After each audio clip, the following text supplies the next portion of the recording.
Hey there, hope all is well. Back at you today with some more RT News updates. And as you can tell from today's title, Fed Vice Chair resigns and why I'm not surprised.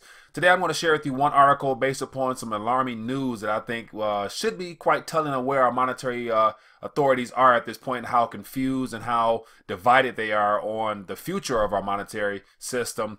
But also I want to share with you some video from this past Friday's FOMC board meeting, in which I had a chance to watch the entire thing. It's about 30 or so minutes. So I'm going to pull out a couple clips in regards to how Stanley Fischer at that time seemed to be so confused slash, not aware of what's going on behind the scenes between the board members as well as his analysts. So as always, if you're new to RTD, I want to encourage you to click the subscribe button for more RTD News updates and interviews, as well as visit the RTD University page, where I share a lot of the information based upon my interviews on what it means to rethink the dollar and why this is an important time in history for you to begin really thinking outside the box and really paying more attention to monetary policy and how it will impact your future. So let's dive into today's news. So here over my shoulder, I have an actual copy of the resignation letter submitted by former Vice Chair Stanley Fischer.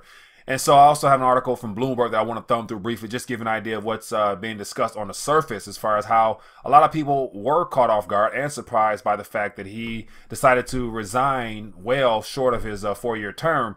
And so just to get into the article right away, and then I'm going to play some of the video, which kind of led to me not being surprised at the fact that he's calling it quits, and then share some of my thoughts on why that could be very important for you and I to really begin taking more interest in what these people are doing behind closed doors. So briefly here, just an article here from Bloomberg. It says Fischer to step down in mid-October as Fed vacancies mount.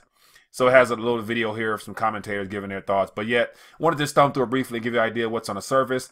And it says here, Federal Reserve Vice Chairman has resigned effective in mid-October, giving President Trump scope to start reshaping the leadership of the U.S. Central Bank sooner. It says Fischer, 73, was appointed by the President Barack Obama in 2014 to a term of Vice Chair that would end in June 2018. It says he will participate at the Federal Open Market Committee's meeting later this month, and then that'll be his last little hurrah with the central bank. And then it shows a picture of the resignation letter, which you saw already.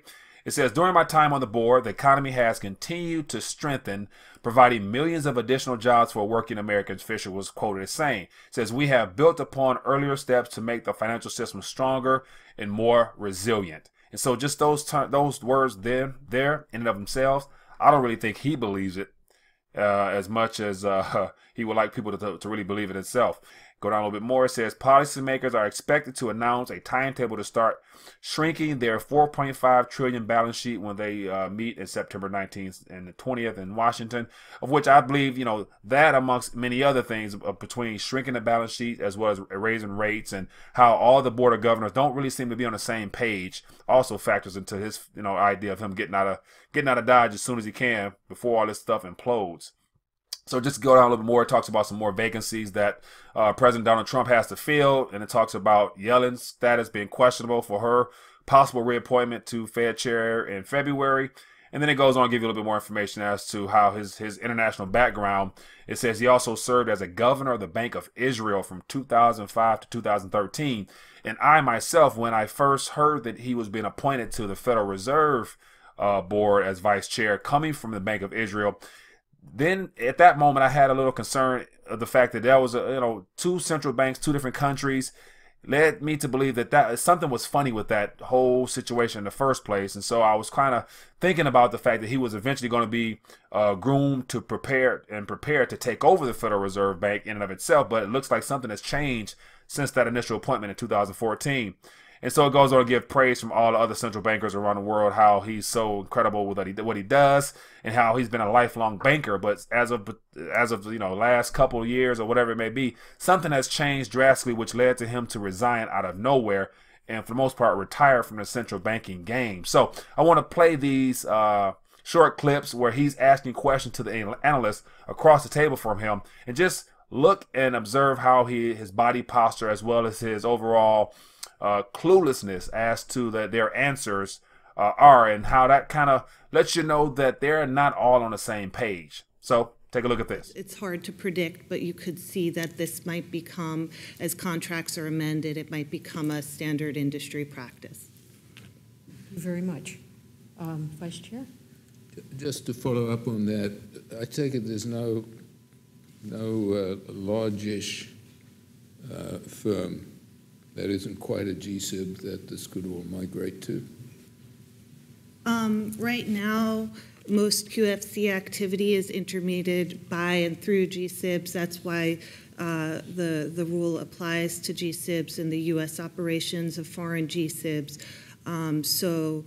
Staff believe the mass termination of QFCs presented the most significant challenges to the resolvability of GSIBs. I think this is something we'll always keep monitoring, and non-GSIBs can and do engage in QFC activity, but perhaps not quite to the level where the resulting risks to financial stability are as significant as to GSIBs today. Okay, I get that one. In terms of how to think about this for those who are kind of puzzled by the whole thing, there is a sort of simple way of thinking about it, which is when you have a bankruptcy, you try and stop the flow of money out of the bankrupt firm on that day, and it'll take time to get it done. But if you have some financial contracts that can be settled that day, then there's a big hole in, so to speak, the blockage of funds out of that. And what this does is stop the outflow. Temporarily. What is the length of time? Generally 1 business day for the stays that would be required to be adhered to in the context of this rule. Generally 1 business day. And that provides some time to get things done more systematically with less pressure of money flying around the system. Right. So I think that's exactly right. And again, that generally 1 business day provides more time for the FDIC to provide for a more orderly resolution of the firm.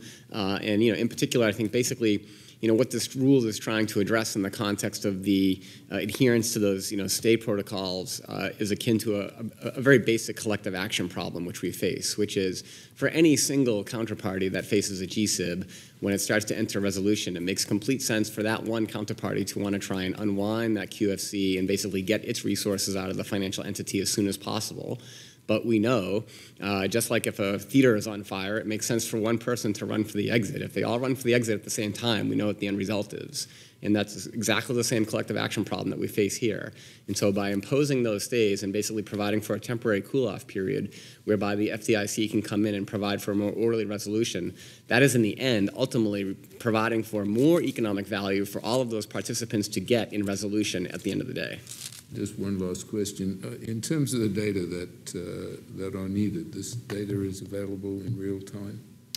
Data on, for example? I'm not sure I follow. What are all the outstanding contracts? On the day the FDIC comes in, right. They've got a complete list of everything.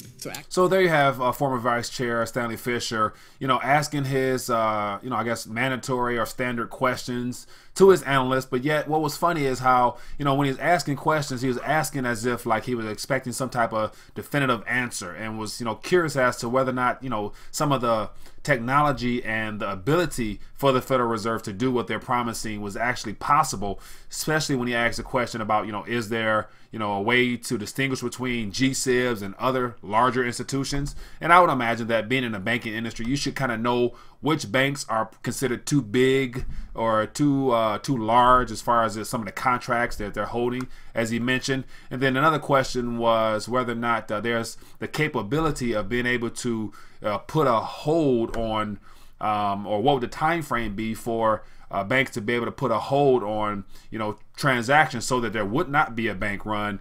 And so the gentleman answered 1 day, and he kind of chuckled in a sense as to believing whether or not that was actually possible. And then the very last question was asking as to whether or not there's a full list of all the banks that are involved in those contracts unwinding, and if they're able to actually see in real time as to these banks if they begin to unfold. And so he himself wasn't even aware of that information, which kind of put him in a position where if I'm, sitting there as I was watching that, I'm listening and I'm thinking like these people here don't seem to be on the same page as far as understanding how all the banking system works, especially, with these GSIBs or globally systemically important banks, how they're supposed to resolve some of these issues they have with all the derivatives and GSIBs and all types of technical terms they were using. It just seemed like they were very confused and not on the same page. And so at the end of the day, how does that apply to you and me? It basically shows us that, we have monetary authority powers given to the central bank, which is the Federal Reserve.